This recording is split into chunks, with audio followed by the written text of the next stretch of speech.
ಈಗ ಶರಣಬಸವನು ಕೂಡ ಮಡಿಯಮ್ಮ ತಾಯಿ ಇದೇ ತರನಾಗಿರ್ತಕ್ಕಂಥ ಸಂಸ್ಕಾರವನ್ನು ಕೊಟ್ಟು ಬೆಳೆಸ್ತಾಳೆ.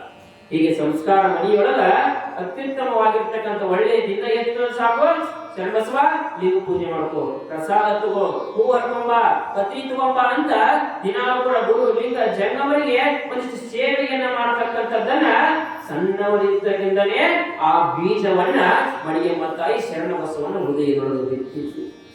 ಅದು ಬಿತ್ತಿ ಒಂದು ದೊಡ್ಡದಾಗುತ್ತ ಶರಣಬಸವನಿಗೆ 5 ವರ್ಷ ತುಂಬತದೆ. ಯಾವಾಗ ಶರಣಬಸವನಿಗೆ 5 ವರ್ಷ ತುಂಬಿತು ಆಗ ಆದಾಯ ಮಣಿಯಮ್ಮ ವಿಚಾರ ಮಾಡಿದ್ರು, ಮನೆಯೊಳಗಂತೂ ಎಲ್ಲಾ ಸಂಸ್ಕಾರ ಗೊತ್ತಾಗ್ಯದ, ಹಾಗಾಗಿ ಒಂದಿಷ್ಟು ನನ್ನ ಮಗದ ಶಿಕ್ಷಣ ಕಲಿಸ್ಬೇಕಲ್ಲ, ಒಂದಿಷ್ಟು ಅಕ್ಷರ ಅಭ್ಯಾಸ ಕಲಿಸ್ಬೇಕಲ್ಲ ಅಂತ ಆಗ ಒಳ್ಳೆಯ ಗುರುಗಳನ್ನು ನೋಡಿ ಅಕ್ಷರ ಅಭ್ಯಾಸ ಕಲಿಸ್ಬೇಕು ಅಂತ ಒಂದು ದಿವಸ ಶುಭ ಮುಹೂರ್ತದೊಳಗೆ, ಈಗೆಲ್ಲ ನಾವು ಅದನ್ನೆಲ್ಲ ಮರ್ತು ಬಿಟ್ಟಿವಿ ಅಕ್ಷರ ಅಭ್ಯಾಸ ಆದ್ರಿ. ಆಗ ನಮ್ಮ ಮಕ್ಕಳಿಗೆ ಮೊದಲು ಅಕ್ಷರ ಅಭ್ಯಾಸ ಮಾಡ್ಬೇಕಾಗಿತ್ತಂದ್ರೆ ಒಬ್ಬ ಒಳ್ಳೆಯ ಗುರುಗಳು ನೋಡಿ ಒಂದು ಅಕ್ಕಿಯೊಳಗಾಗ್ಲಿ ಎದ್ರೊಳಗಾಗ್ಲಿ ಅಕ್ಷರ ಅಭ್ಯಾಸವನ್ನ ಒಂದು ಗುಡಿಯೊಳಗೆ ಪ್ರಾರಂಭ ಮಾಡ್ತಿದ್ರು, ಶಾಲೆಯೊಳಗೆ ಪ್ರಾರಂಭ ಮಾಡ್ತಿದ್ರು. ಹಂಗ ಇಲ್ಲಿ ಆದಾಯ ಮಡಿಯಮ್ಮನು ಕೂಡ ಶರಣಬಸವನಿಗೆ ಒಂದು ಶುಭ ದಿನ ಶುಭ ಮುಹೂರ್ತ ನೋಡಿ ಅಕ್ಷರ ಅಭ್ಯಾಸಕ್ಕೆ ಓಂಕಾರವನ್ನು ಹಾಕಿಸ್ತಾರೆ. ಯಾವಾಗ ಓಂಕಾರ ಹಾಕಿದ್ರು ಆಗ ಶರಣಬಸವನ್ನ ಅದೇ ಊರೊಳಗಿರ್ತಕ್ಕಂಥ ಒಂದು ಶಾಲೆಗೆ ಕರ್ಕೊಂಡು ಹೋಗ್ತಾರೆ. ಆದಾಯ ಮಡಿಯಮ್ಮ ಶರಣಬಸವನ ಕೈ ಹಿಡ್ಕೊಂಡು ಕರ್ಕೊಂಡು ಬರ್ತಿದ್ರು. ಕರ್ಕೊಂಡು ಹೋದಾಗ ಏನ್ ಶಾಲೆ ಗೊತ್ತು, ಶಾಲೆ ಅಂಗಳದೊಳಗೆ ಹೋದ. ಶಾಲೆ ಅಂಗಳದೊಳಗೆ ಹೋದ್ಮ್ಯಾಗ ಇವ್ರ ಆದಯ್ಯ ಮಡಿಯಮ್ಮ ಮುಂದೆ ಹೊಂಟಿದ್ರು. ಶರಣಬಸವ ಬಡ ಬಡ ಓಡ್ ಹೋಗಿಲ್ಲ, ಅಲ್ಲಿ ಶಾಲೆ ಅಂಗಳದೊಳಗೆ ನಿಂತು ಏನ್ ಮಾಡಿದ ಅಂತಂದ್ರ ಸಾಷ್ಟಾಂಗ ನಮಸ್ಕಾರ ಹಾಕಿದ್ರು. ಎಲ್ಲಿ ಶಾಲೆ ಅಂಗಳದೊಳಗ ಸಾಷ್ಟಾಂಗ ನಮಸ್ಕಾರ ಹಾಕಿದ್ರು ಶರಣಬಸವ. ನಮಸ್ಕಾರ ಹಾಕೋಣ ತಂದೆ ತಾಯಿ ಅಂದ್ರು, ಏನಾಗಿ ದೋಷ ಬಸವ ಬಿದ್ದೇನ ಅಂದ್ರ ಅವ್ರು. ಇಲ್ಲವ ನಮಸ್ಕಾರ ಮಾಡಿದಿ, ಇಲ್ಲೇ ಗೋಮಾರ ಇಲ್ಲೇ ನಮಸ್ಕಾರ ಮಾಡಿದಿ ಅಂತ ತಂದೆ ತಾಯಿ ಕೇಳಿದಾಗ ಶರಣಬಸವ ಅಂತ, ಯವ್ವ ನೀನು ನನಗೆ ಹೇಳ್ತಿ ದಿನ ಊರೊಳಗೆ ಎಷ್ಟು ಗುಡಿಗಳದಾವ, ಎಷ್ಟು ದೇವಸ್ಥಾನಗಳದಾವ, ಅಲ್ಲಿ ಎಲ್ಲಾ ಕಡೆ ಹೋಗಿ ಏನ್ ಹೇಳ್ತಿ, ನಮಸ್ಕಾರ ಮಾಡಪ್ಪ, ಜೇಜಿ ಮಾಡಪ್ಪ, ನಮಸ್ಕಾರ ಮಾಡಪ್ಪ ಅಂತ ಹೇಳ್ತಿ, ಹೌದಲ್ವ? ಆದ್ರೆ ನಾ ಎಲ್ಲಾ ದೇವಸ್ಥಾನಕ್ಕೂ ಹೋಗಿ ನಮಸ್ಕಾರ ಮಾಡಿದ್ರು ಕೂಡ ಒಂದು ದಿವಸ ಕೂಡ ಆ ದೇವರನ್ನ ಹೊರಗೆ ನಮಸ್ಕಾರ ಮಾಡಿಲ್ಲ, ಆ ದೇವರನ್ನ ನಾನು ನೋಡಿಲ್ಲ. ಅಲ್ಲೊಂದು ಮೂರ್ತಿ ಐತಿ, ಆ ಮೂರ್ತಿ ನಮಸ್ಕಾರ ಮಾಡಕ್ ಹೇಳ್ತಿ. ಯಾಕ ಅದ್ರ ಮೇಲೆ ಒಂದು ನಂಬಿಕೆ ನಿನಗೆ, ಹೌದಾ ಇಲ್ವಾ? ಒಂದು ಮತ್ತೊಂದು ಮೂರ್ತಿ ನಮ್ಮ ಜೋಡಿ ಮಾತನಾಡದೇ ಇರ್ತಕ್ಕಂಥ ಮೂರ್ತಿ ಮೇಲೆ ಒಂದು ನಂಬಿಕೆ ಇಟ್ಟ ನಮಸ್ಕಾರ ಮಾಡಂತಿ. ಆದ್ರೆ ಯವ್ವ ಇದು ಒಂದು ಶಾಲೆ ಅಂತಕ್ಕಂಥದ್ದು, ಇದು ದೇವಸ್ಥಾನ ಇದ್ದಂಗ ಇಲ್ಲಿ ದೇವರನ್ನ, ಈ ದೇವರು ಏನು ಅಂತಂದ್ರೆ ಆ ದೇವರು ಮಾತಾಡಂಗಿಲ್ಲ, ಆದ್ರೆ ಇಲ್ಲಿ ಗುರು ಅಂತಕ್ಕಂಥ ದೇವರು ಮಾತಾಡಿದಾಗ ಒಂದಿಷ್ಟು ಉತ್ತರವನ್ನ ಕೊಡ್ತಾನ, ಅದಕ್ಕೆ ನಾನು ನಮಸ್ಕಾರ ಮಾಡಿರ್ತೀನಿ. ಅದಕ್ಕೆ ಶಾಲೆ ಮುಂದೆ ಬೋರ್ಡ್ ಹಾಕಿರ್ತಾರೆ, ಏನ್ ಹಾಕಿರ್ತಾರೆ, ಕೈ ಮುಗಿದು ಒಳಗಡೆ ಬಾ. ಹಂಗ ಶಾಲೆ ಒಳಗೆ ಶರಣಬಸವನ ಈ ಗುಣ ನೋಡಿ ಒಳಗೆ ಮಾಸ್ತರ್ ನೋಡ್ತಿರ್ತಾನ, ಯಾರಪ್ಪ ಈ ಮಗ ಎಷ್ಟು ವಿದ್ಯಾವಂತ ಅದಾನಂತ ಅವನನ್ನ ಒಳಗೆ ಕರ್ಕೊಡ್ತಾರೆ. ಆಗ ಗುರುಗಳು ಏನ್ ಮಾಡಿದ್ರು, ಶರಣಬಸವನಿಗೆ ಮೊದಲಿಗೆ ಓಂಕಾರವನ್ನು ಹಾಕಿಕೊಡ್ತಾರೆ. ಯಾವಾಗ ಓಂಕಾರ ಹಾಕಿಕೊಟ್ರು ಅದನ್ನ ತಿದ್ದಪ್ಪ ಅಂತಂದಾಗ ಶರಣಬಸವ ಆ ಓಂಕಾರವನ್ನು ತಿದ್ದುತ್ತಾ ಗುರುಗಳಿಗೆ ಪ್ರಶ್ನೆ ಮಾಡ್ತಾರೆ. ಗುರುಗಳ ಇದು ಓಂಕಾರ ಏನೋ ನನಗೆ ಹಾಕಿರಲಿ ಓಂಕಾರ ಅಂತ, ಈ ಓಂಕಾರದ ಅರ್ಥ ಏನು, ಈ ಓಂಕಾರ ಅಂದ್ರೆ ಏನು ಅಂತ ಶರಣಬಸವ ಪ್ರಶ್ನೆ ಮಾಡಿದ ಗುರುಗಳಿಗೆ. ಆಗ ಗುರುಗಳು ಹೇಳ್ತಾರ, ನೋಡಪ್ಪ ಶರಣಬಸವ, ಓಂಕಾರ ಅಂತಂದ್ರ ಅಕಾರ ಉಕಾರ ಮಕಾರಗಳಿಂದ ಕೂಡಿರ್ತಕ್ಕಂಥದಕ್ಕ ಓಂಕಾರ ಅಂತಾರ. ಇಡೀ ಸೃಷ್ಟಿನ ಏನಾಗ್ಯದ ಈ ಓಂಕಾರದೊಳಗ ಅಡಗ್ಯದ ಅಂತ ಗುರುಗಳವನಿಗೆ ಉತ್ತರವನ್ನು ಕೊಡ್ತಾರ. ಮತ್ತೆ ಓಂಕಾರವನ್ನು ಹಾಕಲಿಕ್ಕೆ ಪ್ರಾರಂಭ ಮಾಡಿದ. ಹೀಗೆ ಓಂಕಾರವನ್ನು ಹಾಕಿ ಶರಣಬಸವ ಮುಂದೆ ಏನು ಮಾಡ್ತಾನ ಅಂತಕ್ಕಂಥದ್ದನ್ನ ಪುರಾಣ ಓದಿದ ನಂತರ ನೋಡಬೇಕು.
ದಿನಾಲು ಕೂಡ ಶಾಲೆಗೆ ಹೋಗ್ಲಿಕ್ಕೆ ಪ್ರಾರಂಭ ಮಾಡಿದ್ದಾರೆ. ಹೀಗೆ ದಿನಾಲು ಶಾಲೆಗೆ ಹೋದಾಗ ಮಧ್ಯಾಹ್ನ ಏನ್ ಮಾಡ್ತಿದ್ರು ಅಂತಂದ್ರೆ ಶಾಲೆಯ ಊಟಕ್ಕೆ ಬಿಟ್ಟಾಗ ಊಟವನ್ನ ಮಾಡ್ತಿದ್ರು. ಎಲ್ಲರೂ ಕೂಡ ಅಲ್ಲಿ ಬುತ್ತಿ ಕಟ್ಕೊಂಡ್ ಬರ್ತಿದ್ರು. ಕೇವಲ ಅರಳುಗುಂಡಿಗೆ ಅಲ್ಲ, ಸುತ್ತಮುತ್ತ ಇರ್ತಕ್ಕಂಥ 4-5 ಊರಿನಿಂದ ಏನ್ ಮಾಡ್ತಿದ್ರು, ಮಕ್ಕಳು ಬಂದಾಗ ಶಾಲೆ ಕಲಿತಿದ್ರು. ಆ ಶಾಲೆ ಕಲಿಯುವಂತ ಸಂದರ್ಭದೊಳಗೆ ಮಧ್ಯಾಹ್ನ ಎಲ್ಲರೂ ಊಟ ಮಾಡ್ಬೇಕು. ಎಲ್ಲರ ಜನ ಊಟ ಮಾಡುವಾಗ ಶರಣಬಸವ ಊಟಕ್ಕೆ ಕೂತಿರ್ತಾನೆ. ಅವ ಊಟ ಕೂತಾಗ ಅವನ ಸ್ನೇಹಿತ ಏನ್ ಮಾಡಿದ ಅಂತಂದ್ರ ಬಂದು ಒಂದಿಷ್ಟು ನೀರು ಕುಡಿದ ಹಂಗ ಮಾಡ್ತಿದ್ದ.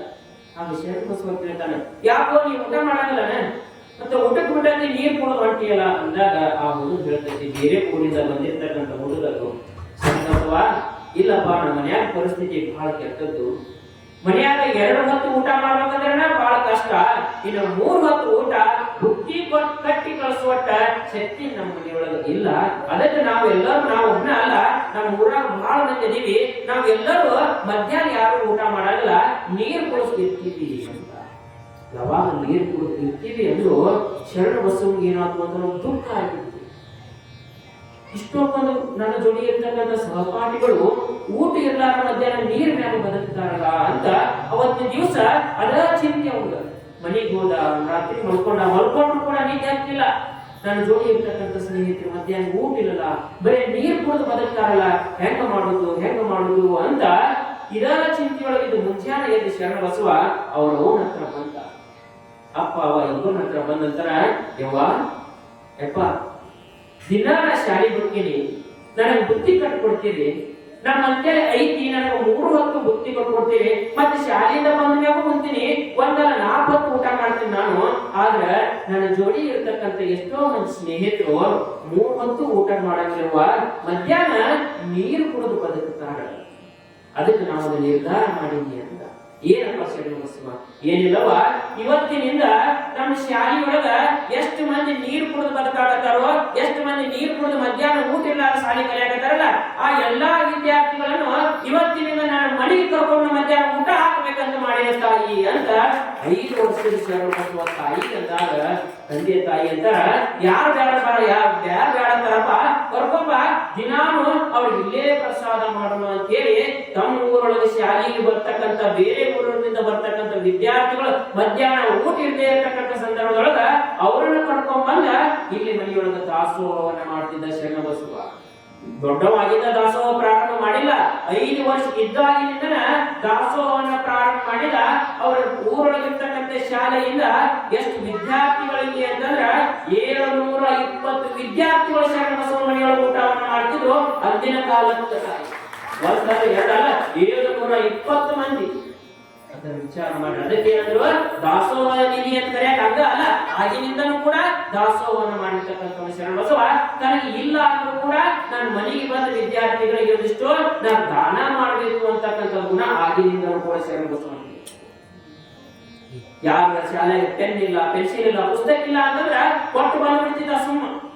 ನಾವ್ ಯಾರು ಕೊಟ್ಟು ಬಂದ್ರೆ ಸುಮ್ಮನೆ ನಮ್ಮ ಮಕ್ಕಳು ಈಗ ಸುಮ್ಮನೆ ಯಾರ ಒಂದು ಪೆನ್ ಯಾರಿಗಾರ ಕೊಟ್ಟು ಬಂದಾನ ಅಂತಂದ್ರೆ ಬೈಯಾಕ ಸ್ಟಾರ್ಟ್.